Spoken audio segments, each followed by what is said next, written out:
warahmatullahi wabarakatuh. Salam sejahtera bagi kita semua. Perkenalkan, saya Fajri Ramadhani dari kelas 2C Administrasi Niaga, program studi D4 Administrasi Bisnis. Nah, pada kesempatan kali ini, saya akan mempresentasikan materi tentang Letter of Credit pada mata kuliah Manajemen Perbankan. Materi ini berkaitan dengan sistem pembayaran internasional yang digunakan dalam kegiatan ekspor dan impor. Dalam perdagangan internasional, penjual dan pembeli berasal dari negara yang berbeda, sehingga sering muncul rasa tidak percaya. Importir takut barang tidak dikirim, sedangkan eksportir takut pembayaran tidak dilakukan. Karena itu, dibutuhkan pihak ketiga, yaitu bank, untuk menjamin keamanan transaksi. Salah satu caranya adalah menggunakan letter of credit. Nah, ini adalah beberapa materi yang akan saya sampaikan pada presentasi kali ini. Nah, letter of credit adalah surat jaminan pembayaran yang diterbitkan oleh bank atas permintaan importir kepada eksportir. Letter of credit digunakan dalam perdagangan internasional untuk memberikan rasa aman kepada kedua belah pihak. Bagi eksportir, letter of credit memberikan jaminan bahwa pembayaran akan dilakukan apabila dokumen dipersyaratkan sudah lengkap. Sedangkan bagi importir, letter of credit memberikan kepastian bahwa pembayaran hanya dilakukan jika barang benar-benar telah dikirim sesuai perjanjian. Who is involved? Dalam letter of credit, terdapat beberapa pihak yang terlibat. Pertama adalah importir atau applicant, yaitu pihak pembeli barang. Yang kedua adalah eksportir atau beneficiary, yaitu pihak penjual barang. Yang ketiga itu issuing bank, yaitu bank yang menerbitkan letter of credit atas permintaan importir. Keempat ada advising bank, yaitu bank yang menyampaikan letter of credit kepada eksportir. Dan yang terakhir itu ada paying bank atau negotiating bank, yaitu bank yang memeriksa dokumen dan melakukan pembayaran. Semua pihak tersebut bekerja sama agar transaksi internasional berjalan dengan lancar dan aman. Why is letter of credit important? Letter of credit memiliki beberapa fungsi penting.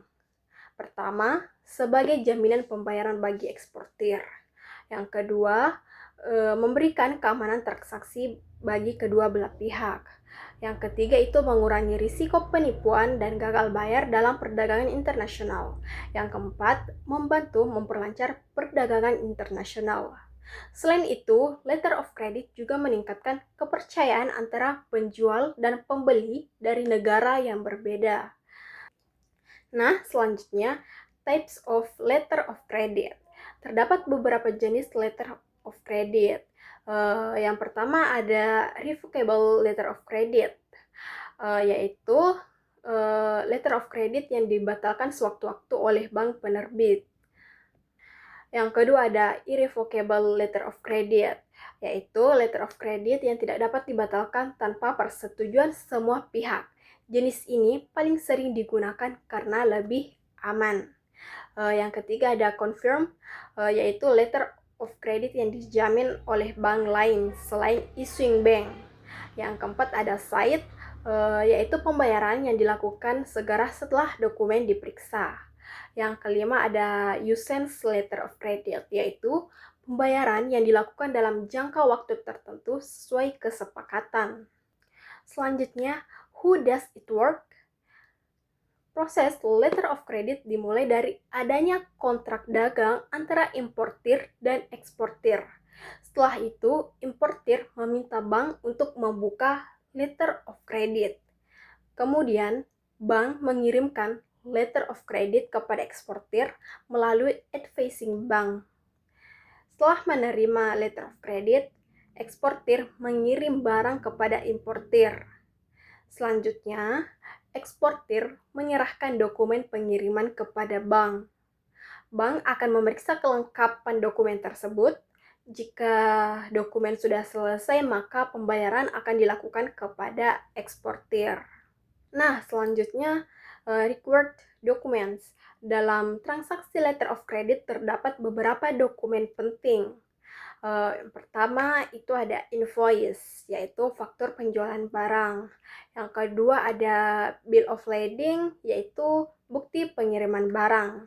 Yang ketiga ada packing list, yaitu daftar isi barang yang dikirim. Yang keempat ada insurance policy, yaitu bukti asuransi barang selama pengiriman. Yang kelima ada certificate of origin, yaitu surat keterangan asal barang. Dokumen-dokumen ini menjadi syarat utama agar pembayaran dari bank dapat dilakukan. Nah, selanjutnya itu letter of credit juga memiliki kelebihan dan kelemahannya masing-masing. Yang pertama itu letter of credit memiliki beberapa kelebihan. Yang pertama, transaksi menjadi lebih aman karena ada jaminan dari bank. Risiko gagal bayar juga menjadi lebih kecil dan kepercayaan antara penjual dan pembeli meningkat. Namun, letter of credit juga memiliki kelemahan seperti biaya administrasi bank cukup tinggi dan prosesnya relatif rumit karena membutuhkan banyak dokumen. Karena itu biasanya digunakan dalam transaksi internasional dengan nilai yang besar. Dalam letter of credit terdapat beberapa istilah penting yang harus dipahami karena istilah-istilah ini sering digunakan dalam transaksi perdagangan internasional dan proses perbankan. Sekitar ada 15 istilah penting. Di antaranya itu yang pertama ada applicant, itu pihak yang mengajukan pembukaan letter of credit kepada bank. Biasanya adalah importir atau pembeli barang. Yang kedua ada beneficiary, pihak yang menerima manfaat atau pembayaran dari letter of credit. Biasanya adalah eksportir atau penjual barang.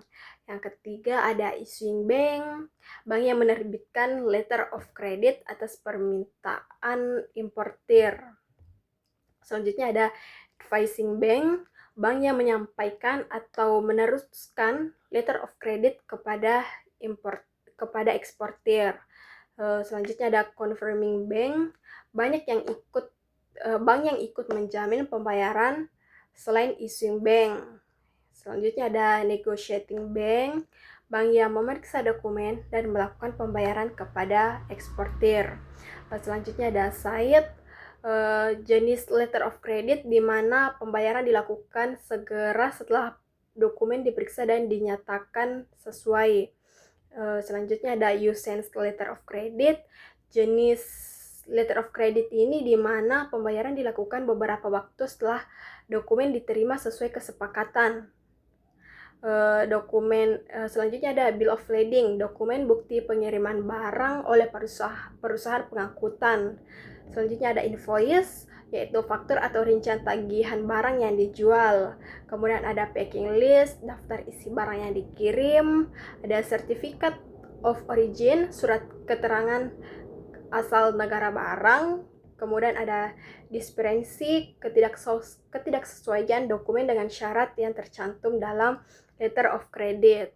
Kemudian ada expiry date, tanggal berakhirnya masa berlaku letter of credit. Yang terakhir ada shipment date, yaitu tanggal pengiriman barang sesuai ketentuan dalam letter of credit. Nah, contoh kasus dari letter of credit ini seperti itu. Sebuah perusahaan di Indonesia ingin membeli mesin dari Jepang. Agar eksportir percaya bahwa pembayaran akan dilakukan, importir meminta bank membuka letter of credit. Setelah barang dikirim dan dokumen diserahkan kepada bank, maka bank melakukan pembayaran kepada eksportir. Dengan begitu, kedua pihak merasa aman dalam melakukan transaksi. Jadi, sebagai kesimpulan, letter of credit merupakan alat pembayaran internasional yang sangat penting dalam perdagangan ekspor dan impor.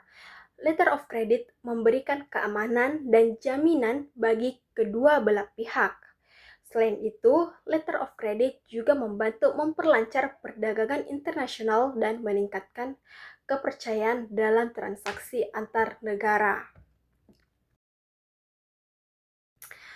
Nah, Sekian presentasi dari saya mengenai letter of credit. Mohon maaf apabila terdapat kesalahan dalam penyampaian materi. Terima kasih atas perhatian teman-teman dan Bapak dosen. Wassalamualaikum warahmatullahi wabarakatuh.